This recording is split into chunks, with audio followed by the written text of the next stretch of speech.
नमस्कार साथियों, आप सभी का स्वागत है जिज्ञासा लाइन में। साथियों, आज की इस वीडियो में मैं आपको बताने वाला हूं कक्षा 8 के लिए गणित का पेपर, जो कि आपके 2022 बोर्ड एग्ज़ाम के लिए बहुत ही ज़्यादा इम्पोर्टेंट है। तो साथियों, आज का वीडियो आपके लिए बहुत ही ज़्यादा खास है। आप इस वीडियो को पूरा देखना और जितने भी पेपर के पैटर्न के सारे क्वेश्चन हैं उनको आपको अच्छे से समझना है। और पूरा पेपर दोस्तों आपका रिड्यूस सिलेबस के अकॉर्डिंग है, ठीक है। तो आपको पूरे अच्छे से इसको देख लेना है। मैं साथियों आपसे रिक्वेस्ट करूंगा, आप चैनल पे नए हैं तो चैनल को सब्सक्राइब जरूर रखें। वीडियो को लाइक नहीं किया है तो प्लीज़ लाइक कर दे। यहाँ पे देखिए दोस्तों, आपको सबसे पहला क्वेश्चन आपको दिखाई दे रहा है, 8 डिग्री का मान है वो आपको बताना है।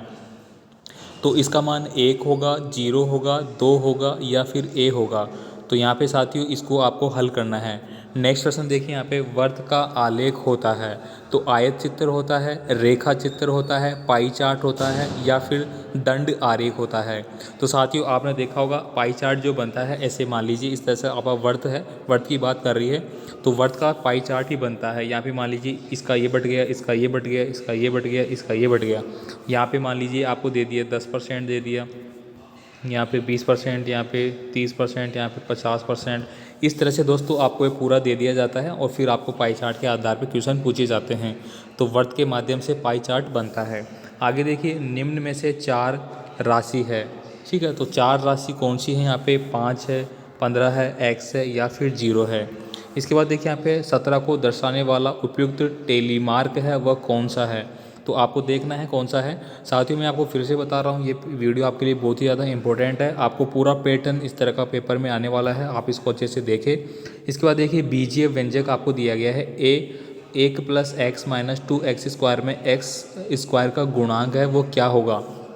साथियों इस तरह का पहले भी मैंने आपको बता रखा है, गुणांक के बेस पे आपका क्वेश्चन है वो 100% 101% आएगा। 100% क्या, 101% जो बीजीय व्यंजक के गुणनखंड है उन पे आपका प्रश्न आएगा। मैंने ऑलरेडी आपको बहुत समझा रखा है।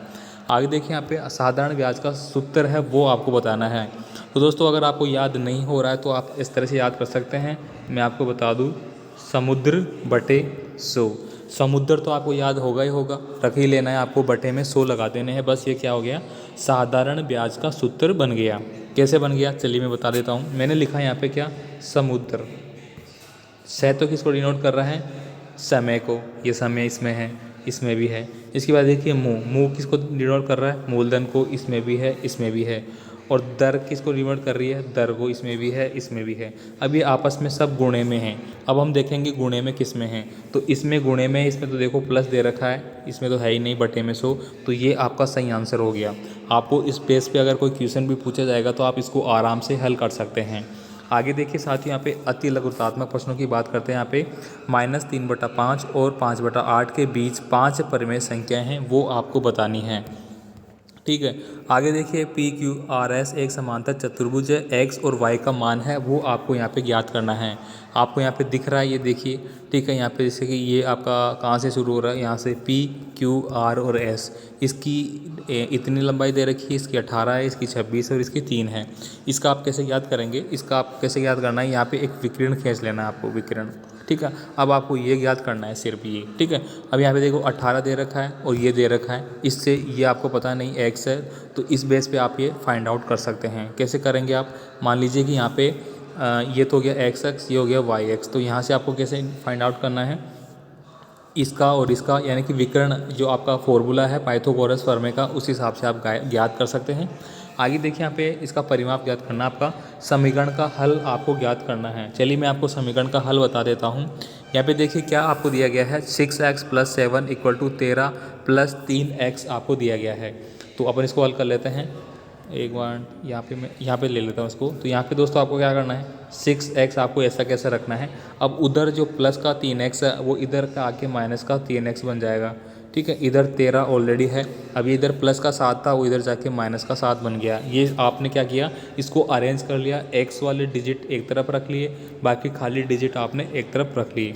अब यहाँ पे 6x में से 3x बच गए तो कितना बच गए, 3x बच गए। अब यहाँ पे 13 में से 7 बच गए तो कितना बच गए, 6 बच गए। अब 3 को 6 में भाग दिया तो 2 आ गए, 3 दूनी 6, यानी x का मान क्या आ गया, 2 आ गया, ठीक है। तो समीकरण का हल यही पूछा गया है। अब आपको क्या करना है, यहाँ पे इनको x की वैल्यू रख देना है और इन दोनों को क्या कर देना है, बराबर सिद्ध करना है। आगे देखिए 7 भुजाओं वाले बहुभुज के कोणों का योग ज्ञात करना है। अब 7 बहुभुज वाला आपको कोई बनाना है इस तरह से आपको करके, ठीक है, और उनके कोण आपको बताना है कितने होंगे। अगर बात की जाए कोई भी, जैसे कि मान लीजिए मैं आपको बता दूँ, ये मान लीजिए इस तरह से आपने बनाया तो इसके टोटल कोण है वो 360 डिग्री के होंगे। तो बहुभुज का आपका फॉर्मूला होगा, उस आधार पर आपको बताना है। यहाँ पे देखिए 3/5 की तुल्य भिन्न क्या होगी। तो कहाँ पे पूछा गया है ये आंसर, 3/5 की 5 तुल्य भिन्न ज्ञात कीजिए। 5 तुल्य भिन्न आपको ज्ञात करना है। यहाँ पे दिए गया है 3/5। तो इसे आपको क्या कर सकते हैं, एक तो आप कर सकते हैं 5/15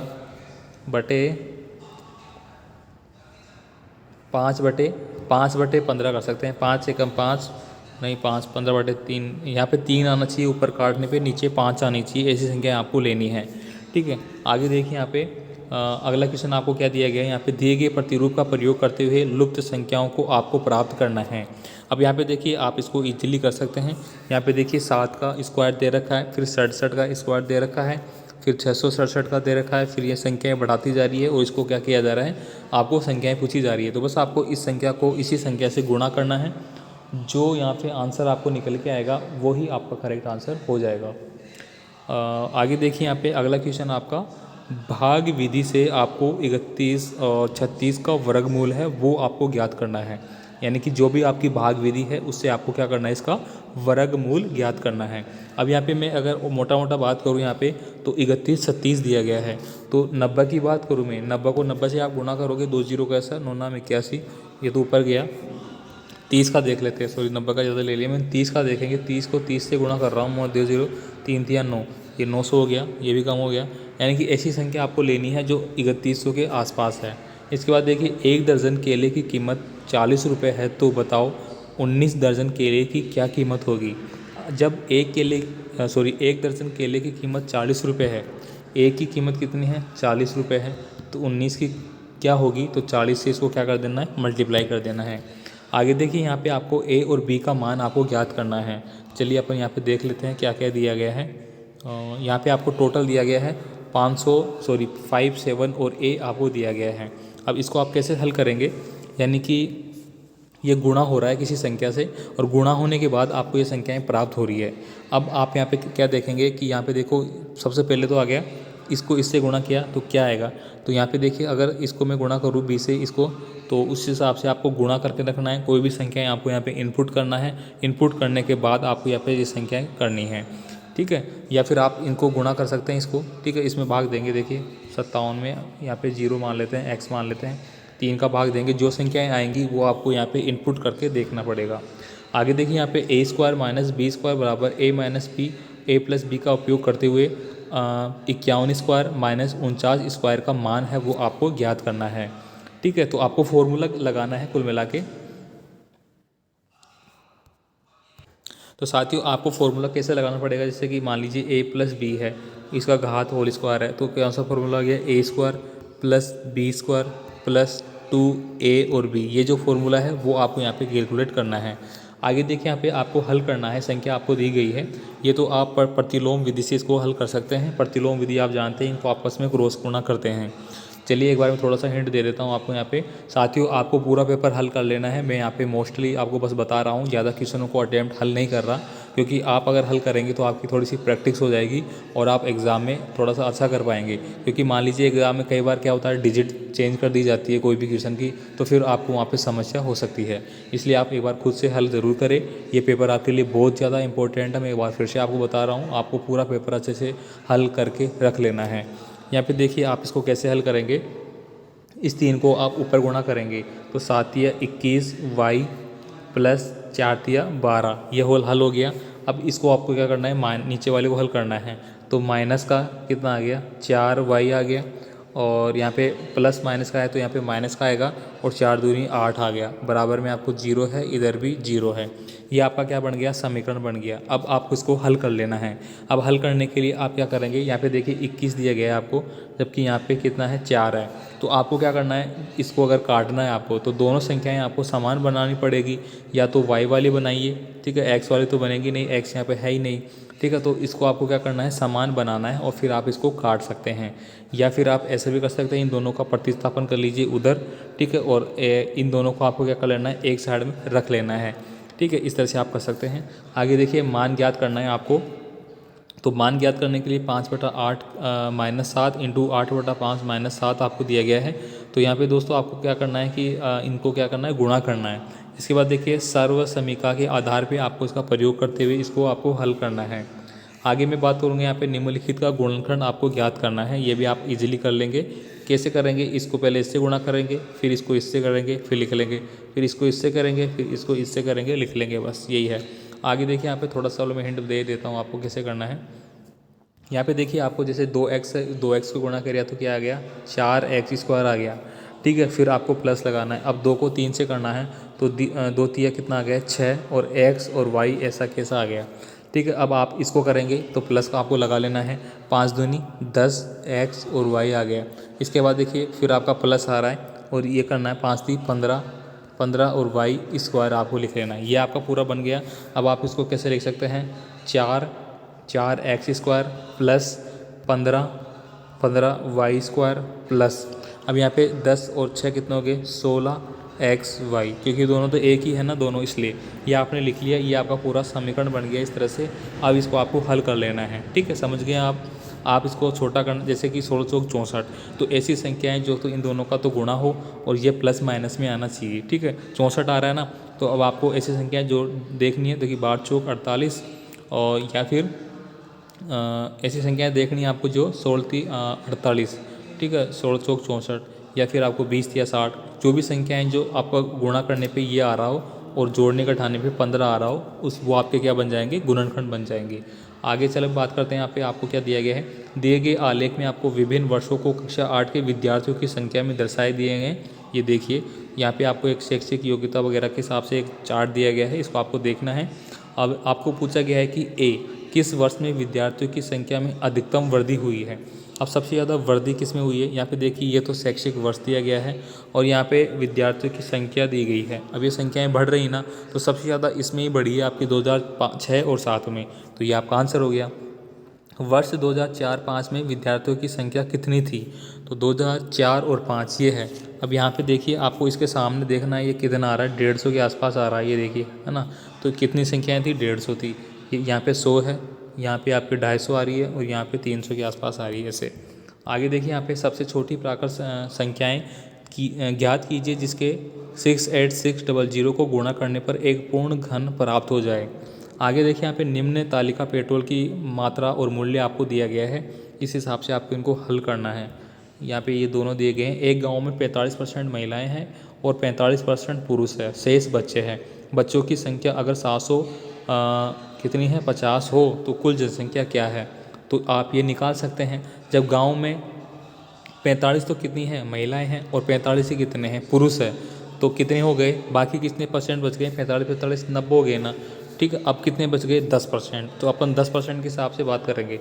10% बराबर कितना है आपका, 750, ठीक है। और 100% के बराबर क्या हो जाएगा, 100% के बराबर ये क्या बढ़ जाएगा, इतना बढ़ जाएगा ये, ठीक है। तो इस हिसाब से आपको ज्ञात करना है, समझ गए आप। आगे देखिए यहाँ पे एक मोबाइल का लागत मूल्य 15,000 रुपये है। यदि दुकानदार उसे 10% लाभ पर बेचता है तब इसका विक्रय मूल्य ज्ञात कीजिए। अब देख लीजिए यहाँ पे, यानी कि उसने 15,000 रुपये में ख़रीदा है, 15,000 आपने लिखा है यहाँ पे, गुणा 10% लाभ पे बेचा उसने, ठीक है। तो 10% बटा आपने 100 लिखा, 10% का आप 110 भी लिख सकते हैं, क्योंकि 100 पे 110 हो गया, या फिर 15,000 का 10% हो गया, तो आप डायरेक्ट ले सकते हैं। तो अब यहाँ पे 0 से 0 आप काट लेंगे, ठीक है। तो ये 1500 रुपये के आसपास इसको ज़्यादा बेनिफिट होगा। आगे देखिए यहाँ पे x² - 8x भाग आपको 16 के गुणनखंड आपको करना है, या फिर आप दो दिए गए, आपको दोनों में से आप कोई सा भी यहाँ पे कर सकते हैं।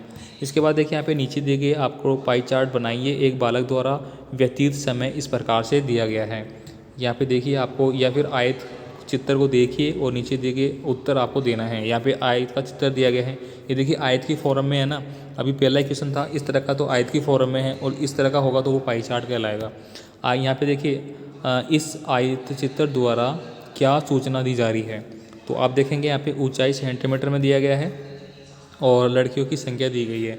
तो यहाँ पे सूचना क्या दी जा रही है कि जो भी लड़कियाँ हैं उनकी ऊंचाई, उनकी हाइट की सूचना दी जा रही है कि कौन सी कितनी लड़कियाँ की हाइट कितनी है, इस तरह की, यानी कि हाइट की सूचना दे रहे हैं, ऊंचाई की सूचना दे रहे हैं।